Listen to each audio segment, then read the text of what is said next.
Hello friend, good morning, welcome to your channel Crack WBTET primary interview related আর একটা গুরুত্বপূর্ণ এপিসোডে তোমাদের সবাইকে জানাই স্বাগত।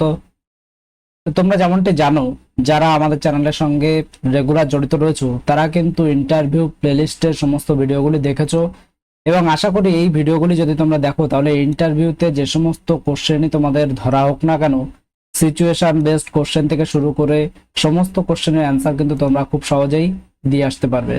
তো আজকে কিন্তু আমরা ইন্টারভিউ রিলেটেড পার্ট 32-এ পৌঁছে গেছি। এর আগে 31টি পার্ট আলোচনা করা হয়েছে শুধুমাত্র ইন্টারভিউ যে সমস্ত প্রিভিয়াস ইয়ার প্যাটার্নের উপর নির্ভর করে। এছাড়াও কিন্তু 80টির প্লাস ভিডিও কিন্তু তোমাদের দেওয়া রয়েছে, যেগুলি ইন্টারভিউর প্রিপারেশনের জন্য খুবই গুরুত্বপূর্ণ। তো চলো দেরি না করে আজকে আমরা কিছু বিশেষ প্রশ্নগুলি নিয়ে আলোচনা করব। তার আগে আমরা দেখে নিই কোন কোন বিষয় নিয়ে আলোচনা করব। এর আগে তোমাদের একটি কথা আমি বলতে চাই, অনেকেই ভাবছো কিন্তু যে তোমাদের ইন্টারভিউ অনেক পরে হবে, অনেক পেছনে রয়েছে, বিভিন্ন রকম যে সমস্যা এটি তো রয়েছেই। তো তোমাদের একটি কথা বলবো যে প্রাথমিকের চাকরি বলেই নয়, শিক্ষকতা চাকরি এমনই একটা চাকরি বর্তমানে হয়ে গেছে বা এমনই একটা পরিস্থিতির মধ্যে দিয়ে আমরা যাচ্ছি, তো সেক্ষেত্রে কিন্তু আমাদের প্যাশন রাখা কিন্তু অবশ্যই প্রয়োজনীয়। না হলে কিন্তু এই ভিড়ে কিন্তু নিজেকে হারিয়ে ফেলতে হবে, এটি কিন্তু প্রথমে মাথায় রাখতে হবে। এবং প্রত্যেকটি প্রসিডিওরে কিন্তু অনেক স্লোই হয়, তো এটি কিন্তু একটি অপ্রিয় হলেও সত্য কথা। তো সেক্ষেত্রে সবকিছুকে মাথায় রেখে কিন্তু আমাদের চলতে হবে। তো সেই বিষয়গুলিকে নিয়ে হতাশ হলে চলবে না, আমাদের প্রিপারেশনকে চালিয়ে যেতে হবে যাতে অন্যের নিজের জায়গাকে কিন্তু ঠিক রাখা যায়। তো যারা চ্যানেলে নতুন তারা অবশ্যই চ্যানেলটিকে সাবস্ক্রাইব করে নিও এবং অবশ্যই লাইক করো এবং সাবস্ক্রাইব করে নিও এবং বন্ধুদের মাঝে শেয়ার করে দিও এবং সাবস্ক্রাইব করে অল বাটনটি ক্লিক করে রাখো। এছাড়াও তোমাদের আরেকটি বিষয় যেটি রয়েছে ফ্রি পিডিএফ, যেটি তোমাদের আমি পরে আলোচনা করব। তো কোন কোন প্রশ্নগুলো আজকে আলোচনা করব সেটি একটু দেখে নিই। এখানে রয়েছে, দেখো, আপনি যদি চাকরিতে দূরে কোনো জেলায় জব পান তাহলে কি করবেন? এই ধরনের প্রশ্ন কিন্তু ইন্টারভিউতে জিজ্ঞাসা করা হয়েছে প্রিভিয়াস ইয়ারে। তো সেই জন্য কিন্তু এগুলি সম্পর্কে সতর্ক থাকতে হবে। আরটি এবং আরটিআই দুটো কি একই বিষয়? স্কুলের পুরো নাম কি? কৃত্রিম শৃঙ্খলা বলতে কি বোঝো? এই সমস্ত প্রশ্ন কিন্তু আজকে আমরা আলোচনা করব। তো চলো দেরি না করে বিষয়টি দেখে নেওয়া যাক। দেখো, এখানে কৃত্রিম শৃঙ্খলা বলতে কি বোঝো? তো কৃত্রিম শৃঙ্খলা বলতে কি বোঝো এখানে রয়েছে, দেখো, কোনো শিশুকে যদি কৃত্রিমভাবে অর্থাৎ পুরস্কারের লোভ দেখিয়ে অথবা শাস্তির ভয় দেখিয়ে কৃত্রিম উপায়ে ব্যক্তির মধ্যে নিয়মানুবর্তিতা সৃষ্টি করা হয় তাকে বলা হয় কৃত্রিম শৃঙ্খলা বা বহিরাগত শৃঙ্খলা। দেখো, একটা নর্মাল বিষয়, কৃত্রিম শৃঙ্খলা কিন্তু একটি নর্মাল বিষয়, যে কৃত্রিম ভাবে যে শৃঙ্খলাকে আমরা তৈরি করতে পারছি সেটি কিন্তু কৃত্রিম শৃঙ্খলা। একদম এক কথায় কিন্তু এটি বলে দেওয়া যেতে পারে। এবার তারপরে সে কৃত্রিম ভাবে যে বিষয়টি কি, ধরো কোনো শিশু এমনিতেই তোমরা দেখতে পারবে বিদ্যালয়ে বলো বা তোমাদের চারপাশে, দেখো, ধরো দুটি শিশু রয়েছে, সেই শিশুর মধ্যে কোনো একটি শিশু খুব একজন স্থির হয়ে থাকতে চায় এবং আর একজন অপরকে মারতে চায় বা দৌড়াদৌড়ি করতে চায় বা চঞ্চল।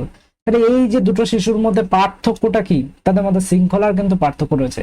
তাহলে এই শৃঙ্খলা কি, দেখা গেল যে চঞ্চল তাকে কি তুমি ভয় দেখালে যে যদি তুই এখান থেকে এখানে আসিস অর্থাৎ দৌড়াদৌড়ি করিস বা কাউকে মারিস তাহলে কিন্তু তোকে আমরা মারবো, এই যে শাস্তির ভয় দেখানো হলো, যার ফলে কিন্তু সে এই কাজটা থেকে বিরত থাকবে। তার মানে তার মধ্যে কিন্তু একটা শৃঙ্খলা আনার চেষ্টা করা হলো কৃত্রিম ভাবে।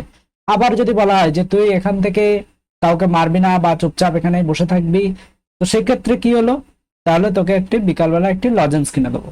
তো এইটি কি, একটি পুরস্কার বা পুরস্কারের লোভ দেখিয়ে কিন্তু এই শৃঙ্খলাকে আনা হলো, যার ফলে কিন্তু সে এই চঞ্চলতা থেকে কিছুটা হলেও বিরত থাকবে। তাহলে এই বিষয়টাই হলো কৃত্রিম শৃঙ্খলা।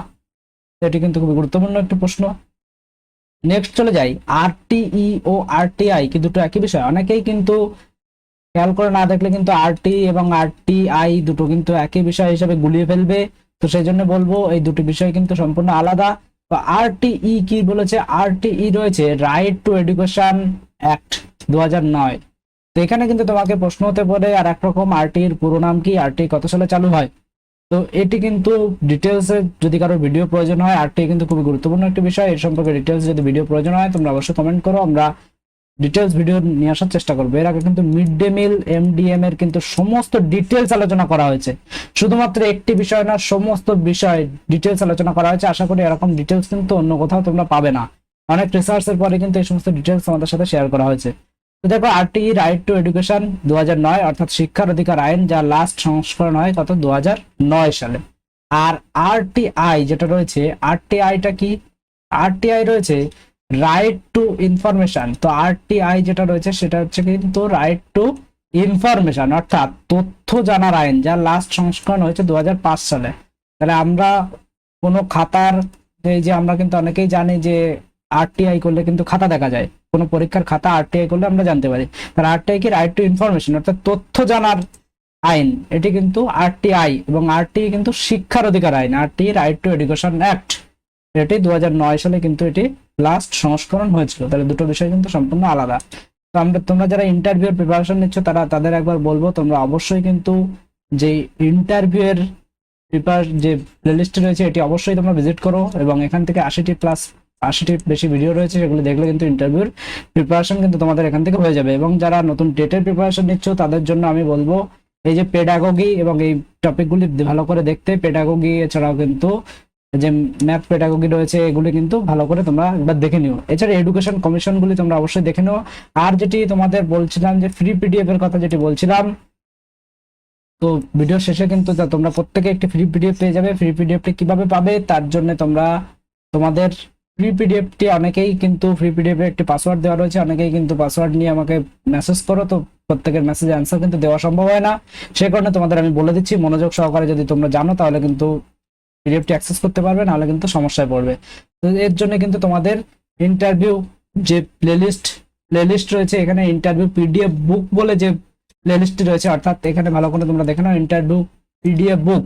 এই প্লেলিস্টে গিয়ে তোমাদের এই যে থাম্বনেল যে ভিডিওটি রয়েছে এই ভিডিওটি যদি দেখে নাও, সেখানে কিন্তু পাসওয়ার্ড দেওয়া আছে, সেখান থেকে ওই পাসওয়ার্ডটি ইনপুট করলে কিন্তু পিডিএফটি অ্যাক্সেস হয়ে যাবে। এবার কিভাবে পাবে, সংগ্রহ করবার জন্য তোমাদের ফ্রি পিডিএফ এর জন্য কিন্তু ইন্টারভিউ ফ্রি পিডিএফ লিখে হোয়াটসঅ্যাপ করতে হবে এই নম্বরে।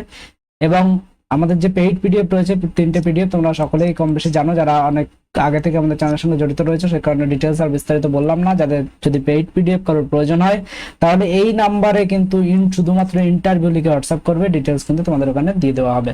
বর্তমানে 30 টাকা অফ চলছে, সেজন্য কিন্তু যারা নিতে চাও তারা অবশ্যই তাড়াতাড়ি কালেক্ট করে নিও। চলে আসি পরের প্রশ্নে।